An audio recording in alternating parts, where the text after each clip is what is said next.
Car l'Éternel, ton Dieu, marche au milieu de ton camp pour te protéger et pour livrer tes ennemis devant toi. Ton camp devra donc être saint, afin que l'Éternel ne voie chez toi rien d'impur et qu'il ne se détourne point de toi. Qu'est-ce qui, chez toi, peut amener le Seigneur à se détourner de toi?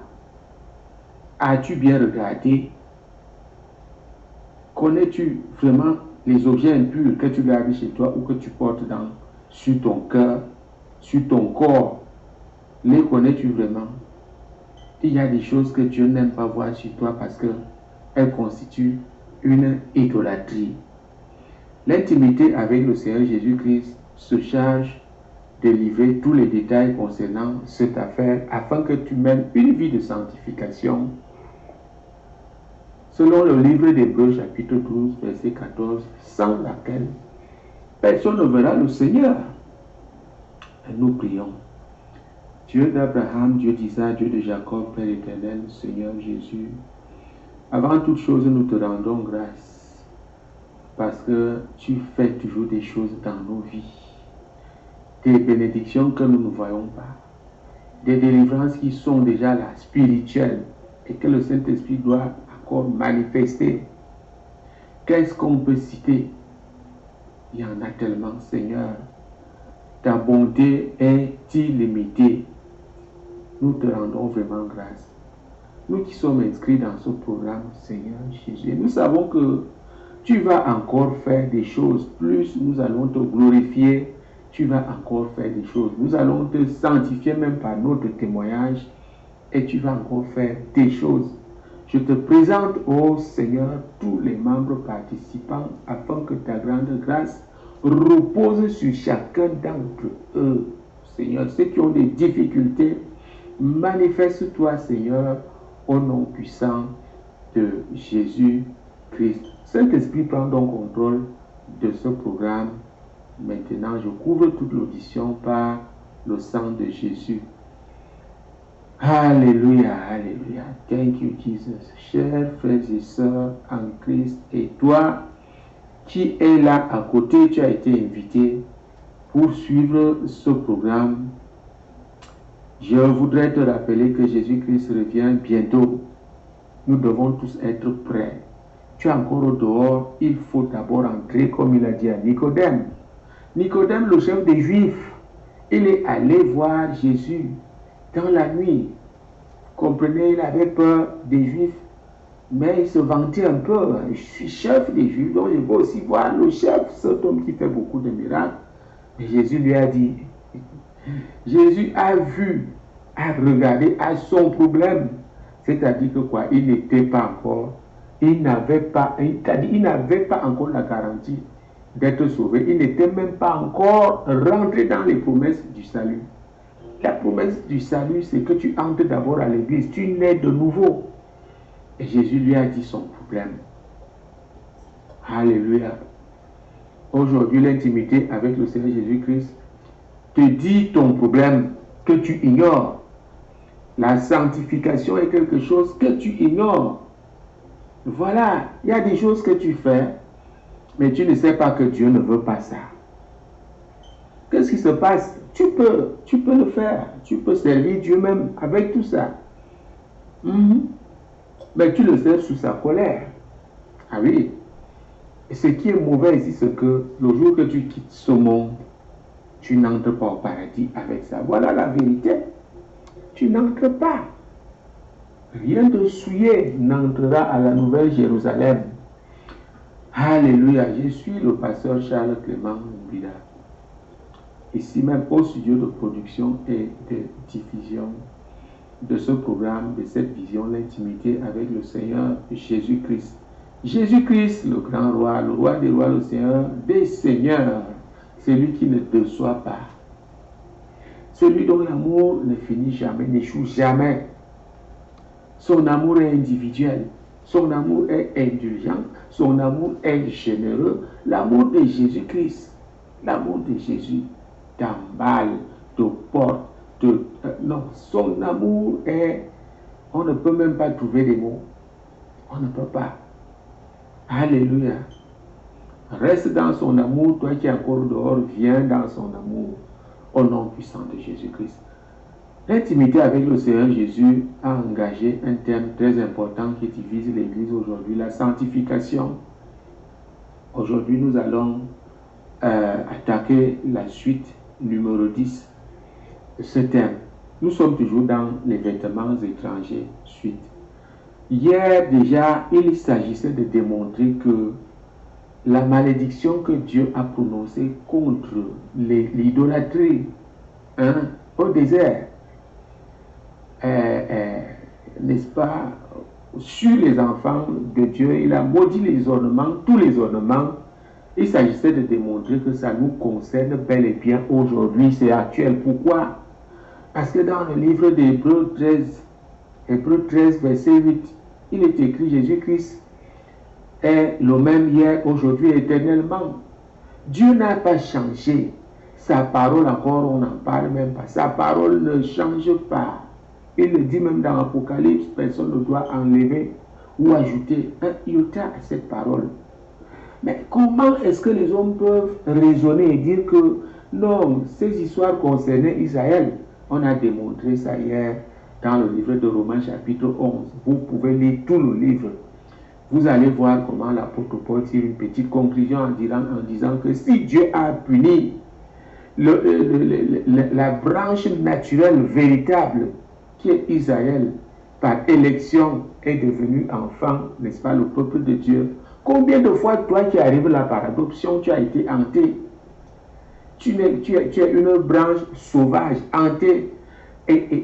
Combien de fois, toi, tu arrives dans la cour du roi et tu dis que tu t'abstrais des obligations, des règles de la cour? Ce n'est pas possible, même en raisonnant en dehors de la Bible, ça ne peut pas être possible. Quand tu vas t'inscrire dans une école, tu fais quoi? Quand on t'engage pour un boulot, tu fais quoi? Tu trouves un règlement. Tu trouves un règlement. Vraiment, je vous dis, ceux qui écoutent ces choses et qui continuent de les pratiquer, je crois qu'il y a quelque chose qui ne va pas. C'est simple comme bonjour. Mais ça va aller puisque vous n'aviez pas la révélation. Voici la révélation. Ça concerne bel et bien cette époque. Vous comprenez? Ça concerne cette époque-ci. Satan joue encore, il travaille encore. Il n'a pas encore été lié. Nous ne devons donc pas baisser la garde. Il sera lié pour 1000 ans après l'enlèvement. Nous ne devons pas baisser la garde. Donc on a démontré ça hier. On a dégagé au moins deux raisons qui nous amènent à ne pas porter les ornements que Dieu a maudits au désert. La première raison, c'est les raisons d'adoption. Il nous adopte. Nous ne devons plus l'offenser ou l'énerver, comme ces gens ont fait à l'époque, comme ceux qui ont été retranchés. Nous ne devons pas faire ça, parce qu'il nous adopte. Il nous adopte. La deuxième raison, c'est que la condition même pour marcher avec Dieu, pour que Dieu vienne avec nous et qu'on soit finalement sauvés, c'est que nous ne devons rien avoir d'impur sur nous, rien d'impur. Ça, c'est dans le livre de 2 Corinthiens chapitre 6. Verset 18, ne touchez pas à ce qui est impur. Et n'est-ce pas, pour que Dieu marche avec toi, on a vu ça dans Exode 33, verset 5 et 6, que Moïse avait peur d'avancer, de continuer avec le peuple de Dieu. Il dit, viens avec nous. Dieu dit non. Non, vous, tout ce que vous portez là, je maudis ça, vous enlevez ça. Comme ça, je viens avec vous. Écoutez, quand Dieu se fâche, c'est la malédiction. Il maudit quelque chose, il vous quelque chose par interdit. Vous ne touchez pas à ça, c'est la révélation. C'est ça qui s'est passé. Ils ont enlevé ça pour un temps. Mais quand ils se sont installés, ils sont arrivés maintenant au lieu, n'est-ce pas, là où coule le lait ou le miel, là où ils sont actuellement là, ils se sont encore jetés sur ces choses. Pourquoi? Parce que Dieu avait dit que pour conquérir leur terre, ils devaient exterminer tous les peuples qu'ils trouvaient là, ou bien les chasser en dehors. Rien ne devait rester. Qu'est-ce qu'ils ont fait? Parce que Dieu a dit, si vous les laissez, ils seront une épine à vos pieds. Attention, ils vont vous ramener dans l'idolâtrie. Ah oui, si vous les laissez cohabiter avec vous, il y aura un mélange, il y aura même des mariages, des choses comme ça, et c'est fini. Ils vont vous conduire vers leur Dieu et vous allez encore me désobéir.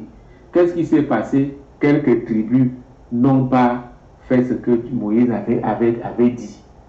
Ils ont dit, bon, ok, on ne vous tue pas, mais vous devenez nos esclaves. Petit à petit, l'infiltration, les belles filles qui naissent chez les esclaves, les enfants du roi s'y intéressent, mélangent. Le sang commence à se mélanger, c'est fini. L'idolâtrie, vous comprenez? C'est ça qui va se passer. Donc, ça va se passer à Sion, où, n'est-ce pas, Dieu va voir ça. Et on les appelle les filles de Sion, vous comprenez? Dieu va voir ça. Et puis, il va donc revenir à la charge. Et nous avons vu hier que Dieu n'oublie pas ses arrêts. Quand Dieu prend une décision, jusqu'à ce que le terme arrive à sa fin. Ah oui, on n'a pas vu dans la Bible une histoire où Dieu a dit, je vous punis pour 10 ans, et il a réduit cette peine. Vous comprenez? Méfions-nous, même si Jésus est là, on dit, ah, Jésus est là, donc Dieu ne fait plus. Il faut bien dire ça, c'est bien beau. Mais au finish, si tu meurs avec une iniquité, tu ne peux pas entrer au paradis. Tu ne peux pas. C'est pourquoi la sanctification est nécessaire. Alors, nous avons vu que hier, on faisait une transition par rapport au livre d'Isaïe, chapitre 3. Comprenez, pour dire que toutes ces choses-là, et si je vous dis c'est un domaine très large, ça nous concerne bien aujourd'hui. Nous allons voir quelques-unes de ces choses dans le livre d'Isaïe, chapitre 3, de verset 14 à 24. Nous allons voir. Peut-être nous allons donner la signification de certaines choses. C'est très long, je vous dis. Et après, nous allons continuer avec d'autres aspects, n'est-ce pas, des objets impurs, des choses impures que nous manipulons, que nous mettons sur nous. Et Dieu sait que c'est une idolâtrie. Tu vas dire, ah, mais je n'ai même pas mon cœur à ça. Tu n'as pas le cœur à ça. Pourquoi quand tu t'es réveillé, tu as pensé à ça? Pourquoi quand tu t'es réveillé, tu as pensé à ça avant même de penser à Jésus? Tu as pensé à la boîte de maquillage avant même de penser à Jésus, avant même de prier. Quand tu ouvres les yeux, ah oui, je vais me maquiller comme ça. Avant de te mettre à genoux, tu vois, tu as dit que le maquillage a dévancé Jésus-Christ. Oh, Jésus doit être le premier. Moi, j'ai dit Jésus est tout dans ma vie. Bon, d'autres disent il est le premier. Comme vous avez le deuxième, tant mieux. Moi, je n'ai même pas un deuxième. Il est numéro 1 jusqu'à la fin. Jésus-Christ, je sais ce qu'il a fait dans ma vie. Je sais. Alléluia. Donc, essayons de lire Ésaïe.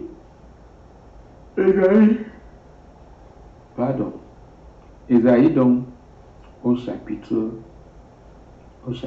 3. Chapitre 3, de 14 à 27.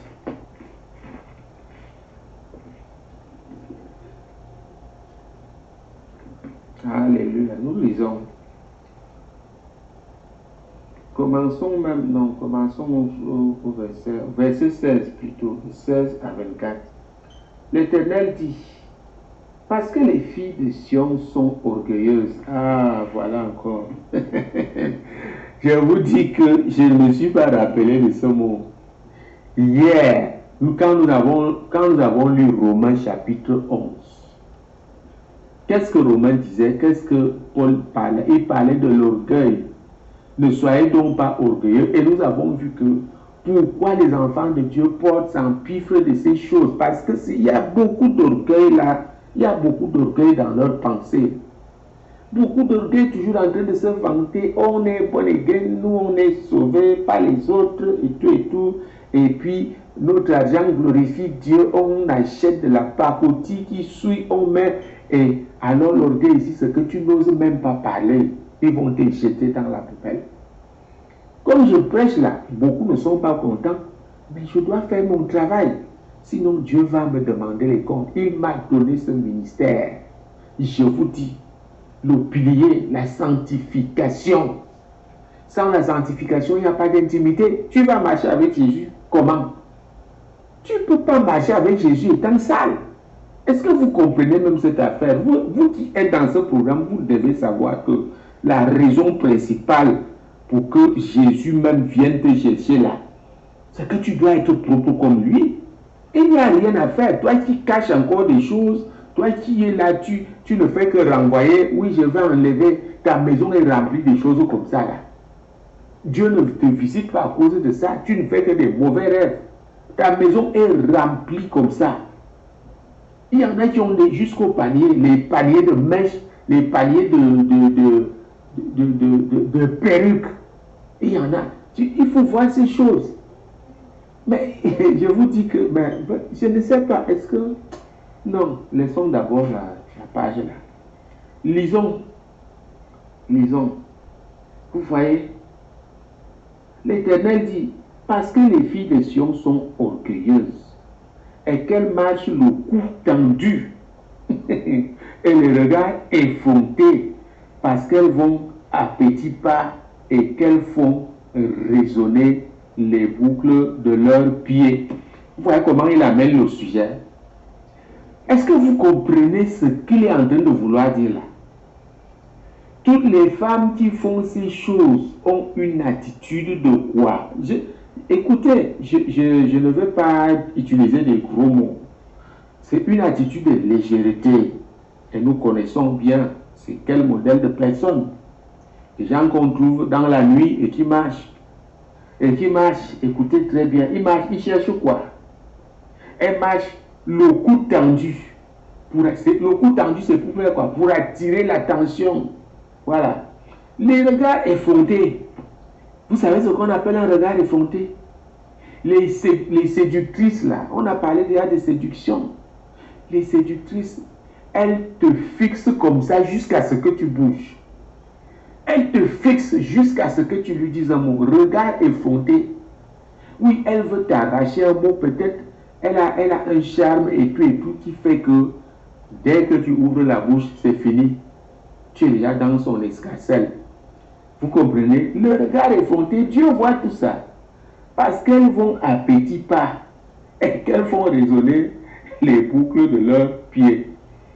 Vous comprenez? À petits pas, vous allez voir ce genre de femmes, ce genre de personnes vont toujours à petits pas. C'est toujours pour attirer l'attention. Pour attirer l'attention, elle va passer devant toi 2, 3, 4 fois avec son regard effronté et elle a un genre de chaussures qui résonne pour réveiller ceux qui dorment. Oui, les hommes qui sont là et qui dorment pour les réveiller, disent, vous ne me voyez pas, malos ma queue. Et c'est donc ces genres de personnes qui portent ces choses. Toi qui es une maman digne dans ton foyer, pourquoi tu portes ces choses? Tu vois comment la confusion est là. On te confond, maman, on te confond. Tu es dans un foyer digne, on respecte monsieur, et tu as de beaux enfants, et tu portes ces choses. On te confond. Les gens qui ont la connaissance te méprisent. Tu es là à dire des choses, tu as dit tu es même belle, mais quand tu prends cette chose, tu couvres ça sur la tête, tu deviens Juju. Tu deviens Juju. Moi, c'est le défi que je lance. Tu es dans ce programme, tu fais ces choses. Tiens-toi devant un grand miroir. Tiens-toi. Prends ton téléphone. Mets ces choses. Filme. Voilà. Filme. Tu mets ça de côté. Un matin, tu te réveilles. Tu laves juste ta face. Parce que apparemment, quand vous vous couchez, vous enlevez ça, vous mettez de côté. Ne mets pas. Tu filmes donc encore. Sans ces choses, tu as juste lavé ta face. Tu compares les deux photos toi-même. De toutes les façons, il semble que ils sont aveugles, elles sont déjà aveuglées, elles ne voient plus bien. On appelle ça l'égarement. Ah oui, ne soyez pas livrés à l'égarement parce que l'égarement, tu n'entends même plus, tu ne comprends plus ce qu'on te dit, tu ne vois plus ce qui est bien. Donc, voilà, c'est comme ça qu'il amène le sujet ici. Vous voyez. Donc, il amène le sujet de cette manière. Alors, le Seigneur rendra chauve le sommet de la tête des filles de Sion. Le Seigneur rendra chauve le sommet de la tête des filles de Sion. L'Éternel découvrira leur nudité. En ce jour, le Seigneur ôtera les boucles qui servent d'ornement à leurs pieds. Vous comprenez? Les boucles qui servent d'ornement à leurs pieds. Vous savez de quoi il s'agit? Et les filets et les croissants. Les pendants d'oreilles, les pendants d'oreilles, les bracelets et les voiles. Les diadèmes, les chaînettes, des pieds et des ceintures. Les boîtes de senteurs, les amulettes, vous comprenez, les amulettes, les bagues, les anneaux du nez, les vêtements précieux, les larges tuniques, les manteaux, les gibecières, les manteaux et les gibecières, les miroirs et les chemises fines, les turbans et les surtout légers. Au lieu de parfum, il y aura de l'infection. Voilà la malédiction qui est prononcée. Au lieu de parfum, il y aura de l'infection. Au lieu de ceinture, une corde. C'est comme ça alors que Dieu parle. Vous devez comprendre que c'est la malédiction. Une corde. Au lieu de cheveux bouclés, vous comprenez maintenant, une tête chauve. Donc il a fait le constat en haut. Au verset 17, 18, 19, 20, 21, 22. Maintenant au verset 24, c'est les malédictions. Au lieu d'un large manteau, ce sera un sac étroit. Une marque flétrissante au lieu de beauté. Voilà ça. Vous comprenez? On va prendre quelques éléments, on va en détail parce que on ne peut pas terminer toute cette liste aujourd'hui. Ah, mes chers frères et sœurs, voici la parole de Dieu. Voici la parole. Je vous dis, soyez attentifs. Ne suivez pas ceux qui prêchent ces choses et quand ils donnent leur point de vue, ils ne citent pas la parole, ils sautent tout ça, ils sautent ça. Vous comprenez? J'ai suivi un dernièrement, il est très populaire. Il fait beaucoup rire, c'est un noir, un Africain. Il n'a pas cité, il a sauté tout ça. Je regardais ça. On m'a fait écouter ça. On voulait peut-être me convaincre. J'ai dit, ok, je vais regarder. J'ai regardé la même nuit. La vision arrive. Dieu me montre 2 évangiles. Là, dehors. Et il me dit, l'évangile pur que tu cherches n'existe plus. Regardez donc vous-même. Quand vous suivez certains prédicateurs, vous dites, ah voilà, il a dit. Vous êtes sûr qu'il dit la vérité sans citer la Bible. Sans citer la Bible, voilà ça. Donc aujourd'hui, allons très rapidement. Le verset 17, le Seigneur rendra chauve le sommet de la tête des filles de Sion.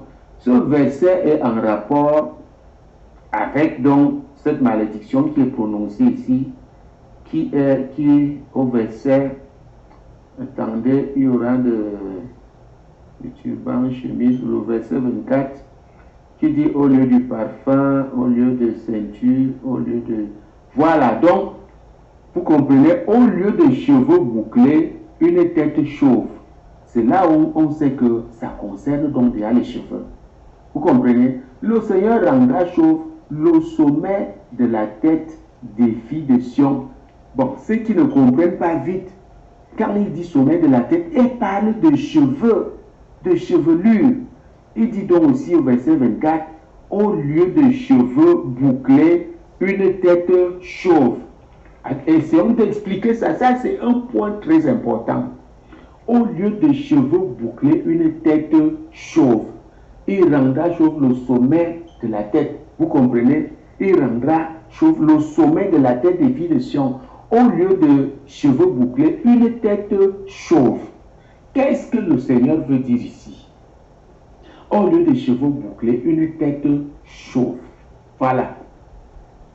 Cheveux bouclés renvoie à toute manipulation de la chevelure, que ce soit l'homme ou la femme. L'homme peut seulement se raser, vous comprenez? Aujourd'hui, ce n'est pas seulement les femmes qui sont concernées. Aujourd'hui, les hommes, et parmi lesquels les serviteurs de Dieu, manipulent leurs cheveux. Ils cachent les cheveux blancs qui commencent à pousser, ils les cachent avec la peinture. Mon frère, prêche, le feu sort, tu n'entreras pas à la Nouvelle Jérusalem. Si ton heure sonne, tu n'entres pas, tu seras surpris. Tu seras surpris. La révélation, la parole de Dieu ne se trouve qu'au pied de Jésus-Christ, comme Marie était avec lui. Voilà. Tu es prédicateur, tu fais ces choses, tu ne peux pas rentrer, tu manipules. C'est ça que ça veut dire, les cheveux bouclés. Les cheveux bouclés, c'est-à-dire la manipulation de la chevelure. Voyons donc ce qui se passe. Comment les femmes font ça? Comment les femmes font? Vous savez que même mettre un produit pour attendrir les cheveux, c'est interdit. Tu dois rester naturel, c'est interdit. Parce que ces produits-là que vous achetez, que vous mettez, sont fabriqués et vont recevoir le 666, vont recevoir les marques sous la mer, là où il y a la résidence de Satan. Alors, ces produits-là, on vous les vend et vous mettez pour attendrir vos cheveux. Vous comprenez? Il y a des moyens, il y a des façons de garder vos cheveux, votre chevelure tendre. Tout simplement, sans mettre les produits. Vous comprenez? Donc, la manipulation des cheveux, que ce soit l'homme ou la femme. La femme va faire les défrisages, les ceci. Maintenant, d'autres sont complexés parce que les cheveux sont courts. Qui vous a dit que c'est les longs cheveux qui sont quelque chose? On fait ça surtout même parce qu'on veut ressembler à des blanches. Oui, à la blanche. On rallonge alors les cheveux. On rallonge. Je vous ai cité l'exemple d'un serviteur de Dieu. Quand un apôtre puissant est venu à l'église, il m'avait oué, il a aussi oué mon frère qui a témoigné dans cette affaire pour faire les délivrances. Quand il est venu, il a fait les délivrances et là on a compris les choses. Quand je vous parle des cheveux, je sais de quoi je parle. On a vu que les démons sont accrochés sur les cheveux des femmes, sur les mèches qu'on attache et les perruques. Les démons sont là. Vous comprenez? Donc, l'église était nettoyée, il fallait voir comment la lumière brillait, comment les femmes brillaient, comment les sœurs étaient belles, sans ces choses sur la tête. Alors, ce pasteur était un opposant de la vérité. Le temps d'un week-end, il est revenu lundi avec sa femme, les rastas jusqu'aux genoux. Les rastas jusqu'aux genoux. Cet homme de Dieu était déjà parti. Les rastas jusqu'aux genoux. Toutes les sœurs qui disaient Amen, on ne va plus porter. J'ai entendu comment elle murmurait. Si c'est maman Passo, elle-même qui vient encore, qui ramène ces choses. Moi aussi, je vais aller prendre ma part. L'église est retombée dans les ténèbres. Vous comprenez? Donc, qu'est-ce qui se passe? Quand tu manipules tes cheveux, Dieu n'est pas content. Quand tu mets les perruques, tu mets les rastas, tu rallonges, tu es impur, tu es automatiquement impur. Vous comprenez? L'intention seulement de modifier la nature de Dieu te rend impur. On a parlé des faux poids et des fausses balances ici. L'intention même déjà d'avoir ces choses te rend impur. Comment tu vas faire? Dieu ne peut pas t'accueillir. Il a dit dans 2 Corinthiens 6, Il ne peut pas t'accueillir parce que tu touches aux choses impures. Ce qui est même mauvais, c'est que ces choses reçoivent la marque de Satan sous la mer.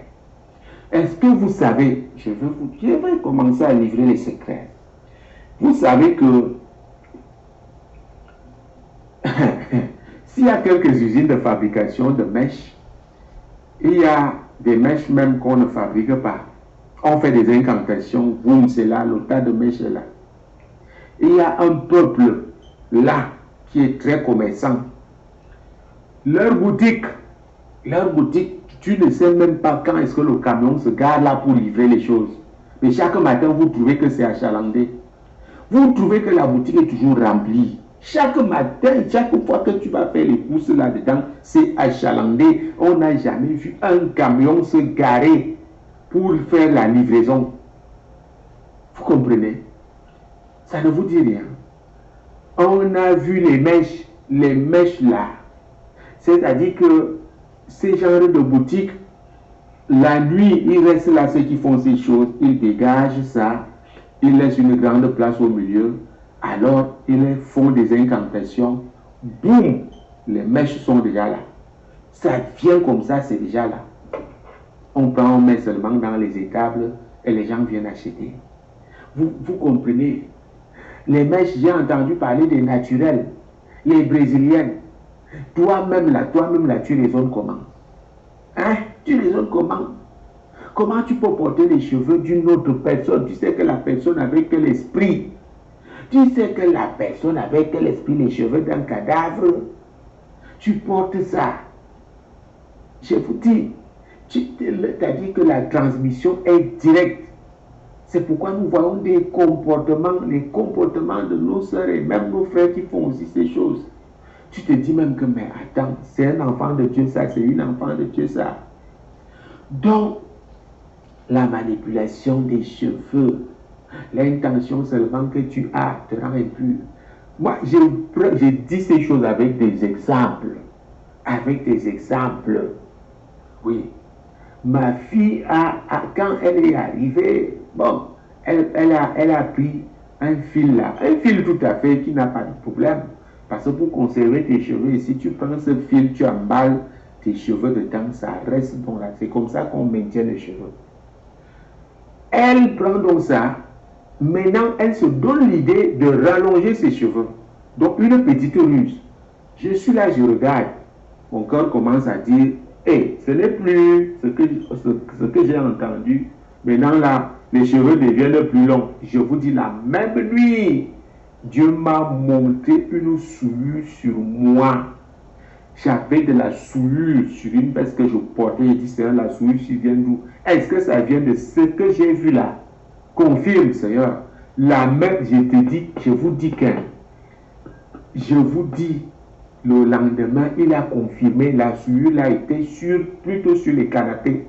Sur les canapés. Donc, vous comprenez, l'impureté, parfois c'est l'intention. Parfois c'est l'intention. Là, elle est même passée à l'acte. En tissant les cheveux là, c'est devenu plus long. C'est devenu plus long. Donc, vous voyez l'intention. Son but était d'avoir... La tête pèse même dans tout ça. La tête pèse. Tu vois comment quelqu'un est trempé dans et la tête pèse dans tout ça. Vous comprenez? Dieu m'a montré l'impureté entrée dans ta maison. Moi, j'ai servi qu'on m'aime ou qu'on ne m'aime pas. Ce n'est pas mon problème. J'ai dit non, ça là, je te donne un temps. Il faut enlever. Et il faut enlever. Vous comprenez? Donc voilà un exemple. Je vous dis, ces choses sont vraies. Ces choses sont vraies. Quand on dit tête chauve ici, tête chauve, ça veut dire quoi? D'ailleurs, c'est des choses que vous connaissez. Qu'est-ce qu'on appelle mon vieux? Mon vieux vient de la malédiction de Dieu. Le mon vieux là, les femmes qui ont les mon vieux là, c'est la malédiction de Dieu. Voici ça. Voici ça, non? Vous allez encore dire quoi? Ce que très tôt on a commencé à manipuler tes cheveux, tu as grandi, toi-même tu as continué à les manipuler, ça a commencé à se couper. C'est la malédiction. Ça a commencé à se couper, finalement tu deviens chauve. Pourquoi? Parce que tu as dénaturé la nature de Dieu. La nature de Dieu. Pour arrêter aujourd'hui, je vais très rapidement signaler que les perruques que vous posez sur vos têtes, les rastas, tout ce que vous mélangez là, représente le dragon rouge, c'est-à-dire Satan en personne. Vous comprenez?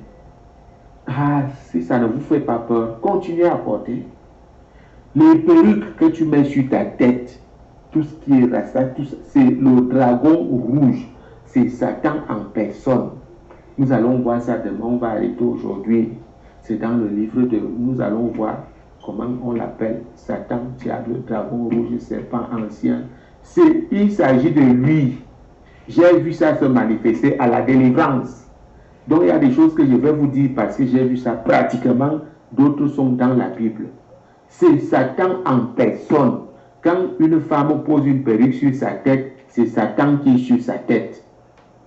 Elle marche avec Satan sans se rendre compte. Donc, nous allons arrêter aujourd'hui. Demain, nous allons continuer tout ce qu'on a lu là. Vous devez savoir ces choses. Vous devez savoir tout ça, ce que ça veut dire. Donc, si tu manipules tes cheveux, maman, attention, même si elle ne tombe pas tout de suite, mais je vous dis, vous allez remarquer que la plupart des femmes qui font ces choses, le fond de ici là, ça commence à se couper. À se couper. Mais la colère de Dieu est là, et tu ne peux pas entrer au paradis aussi. Donc nous allons arrêter comme ça aujourd'hui. Et puis demain, on va continuer. Je suis tellement à l'aise quand je prêche sur cet aspect de choses. Je suis à l'aise parce que je sais que je suis dans la vérité. C'est le ministère que Dieu nous a donné. Alléluia. Chacun va faire un effort. Nous devons entrer au paradis. Nous ne devons pas souffrir et puis on n'entre pas. Vous vous imaginez, nous sommes là pour ouvrir les yeux aux gens. Je vais prier au nom puissant de Jésus-Christ. Au nom de Jésus Seigneur.